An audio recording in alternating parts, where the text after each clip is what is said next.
Thanks for joining us, Simon. Raymond, it's a pleasure to be here, mate. Thank you for having us. An incredible setup you've got here. I was so amazed when I came through the door. So thanks for having me. That means a lot because you've seen a lot of sci-fi. So That's true, and this is right up there with most of it.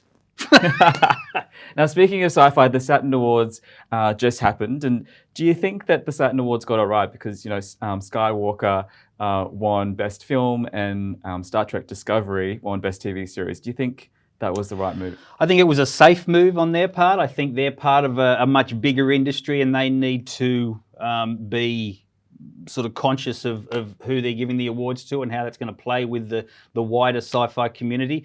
They're in a tough position because I think it helps the Saturn Awards and the organising body to have very high-profile titles. And this is something that doesn't just impact the Science Fiction Awards or Saturn Awards. It also sort of impacts award bodies all around the world. Are they the two best bits of science fiction we've seen all year? No, they're not. But I do understand why the Saturn Awards had to go down that path. There's a fine line you have to walk as an awards organisation to be respectable, but also commercial. Mm. And the results didn't really sit well with our members either, because we did a poll to find out what their thoughts were, and they kind of agreed as well that it was, mainstream is kind of get the popular vote with the Saturn Awards. Do we need to rely on film festivals to kind of see the independent and the better content? Yes, that's something that we take on as part of the Sydney Science Fiction Film Festival. We try to have a more eclectic range of science fiction for the public to watch and for audiences and critics to be party to, because the distribution model for niche cinema and niche content like science fiction or horror or the like makes it very difficult for a lot of these films to be seen. So ideally the Saturn Awards could certainly cater for the most commercial elements of science fiction, which they clearly have done this year, but then they should certainly have something like an independent award, Independent Spirit Award, or New Vision Award, or Student Filmmaker Award, something that I think gives a broader overview of what the science fiction storytellers out there are doing. And from what I know, the Sydney Science Fiction Film Festival does have accolades as well, where it does celebrate actors. Oh, sure. Yeah. The Sydney Science Fiction Film Festival is a very sort of broad umbrella term for so many different types of speculative storytelling. We have fantasy films in there, a film like Vera de Verdad, which is about soul transference, or we have Glasshouse, which is about a family living inside a glass house while a mind-shredding sort of plague takes place outside. So there's all these different elements that play into all the different types of sci-fi, and we're very supportive of new filmmakers and student filmmakers, short filmmakers, filmmakers from countries that don't often get exposure at festivals and certainly get no exposure through the mainstream cinema chains or anything like that. So yeah, with our festival we are trying to sort of fly the flag for slightly more left of centre science fiction storytelling, and that can be a problem when you're trying to sell tickets or trying to get media coverage, but it is sort of true to the broad sort of speculative storytelling culture that's out there. And do you think that the studios should be investing more in new sci-fi stories that haven't been told on the screen before? Yes, absolutely, 100%. Some of my favourite films of the last few years, films like Prospect, which I screened at a festival I was programming a couple of years ago. These were smaller, independently shot films that have incredible look and feel to them. Clearly the work of an auteur with a strong personal vision, both as a storyteller and as someone working within the science fiction sphere.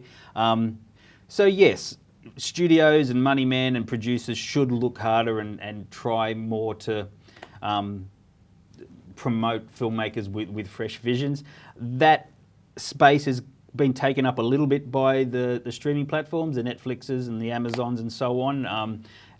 In the last week or so, we've seen, although it was made for theatrical release, we've seen Finch with Tom Hanks turn up on Apple, Foundation, Invasion, both on Apple TV, the whole range of stuff, if you dig deep into Netflix, that are allowing filmmakers and storytellers to challenge the form and the content, but it's not getting a big screen release. And you can probably tell by looking at me, I'm an old man and I like to see things up on the big screen, and to be really immersed in those sort of stories on a full cinema screen. And what do we need to do in Australia to kind of encourage that, to see more Australian sci-fi films on the big screen or on our screens?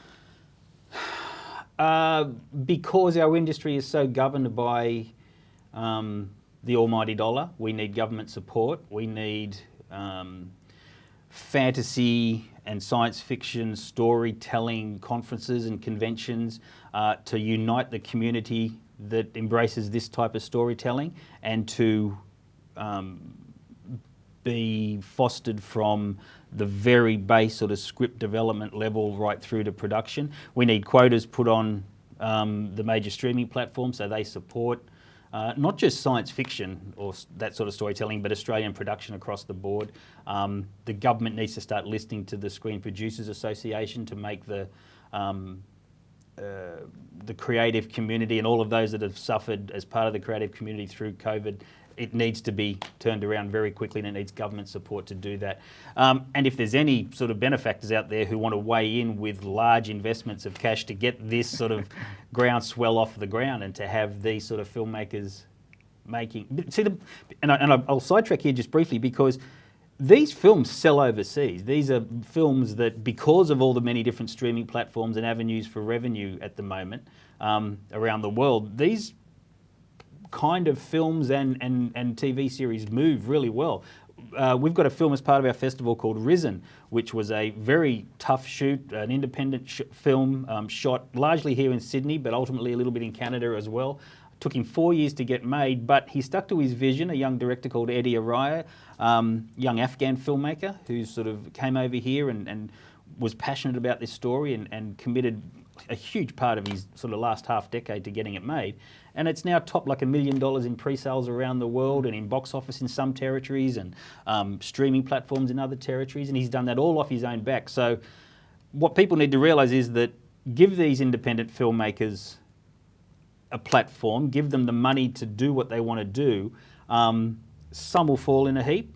Some will have huge investment returns. We just need the dollars to make that happen. Now, you seem like the right guy to ask this question, but what makes good sci-fi these days? Well, I'm glad you asked. No.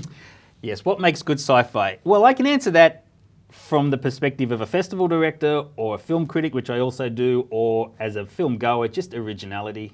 There's the old adage that there's really only 5 or 6 different stories in the world, and it's just the way you tell them that makes it different, is very kind of true. But just the original visions that and originality that I think sort of makes for a great viewing experience is what I look for in films.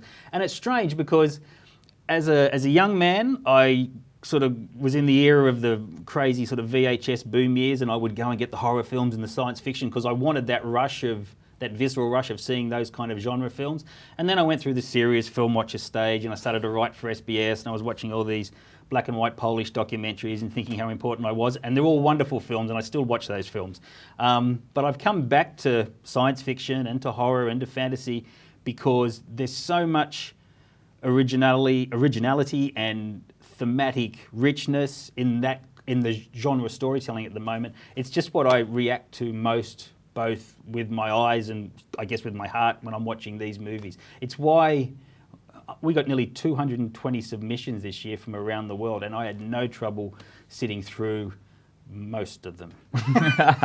No, all great films, believe me. Keep sending your submissions in, but yes, just some extraordinary visions. Well, thank you so much for joining us on the show today. Oh, my absolute pleasure, and congratulations again on what you're doing here. It's a fantastic setup. Well, hopefully we'll have you back in the future. Love to. The future. Ooh. Ooh. All right, thank you, mate.